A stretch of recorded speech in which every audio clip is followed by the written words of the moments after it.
Mapapagod, pero hindi susuko. Alam mo ba na may dalawang uri ng pagod na pwede mong madama?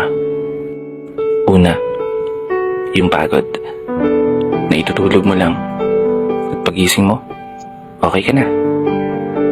Pero may isang uri ng pagod na talagang kakaiba. Yun ay ang pagod na hindi nadadaan sa pahinga.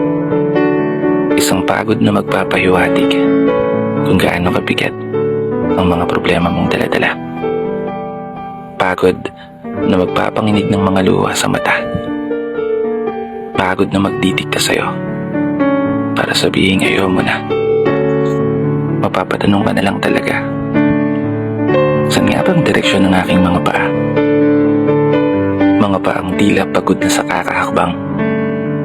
Mga paang ngimay na sa kada tapak sa baitang ng hagdan. Isang hagdan na magdadala sa akin patungo sa isang palapag na pinapangarap ko.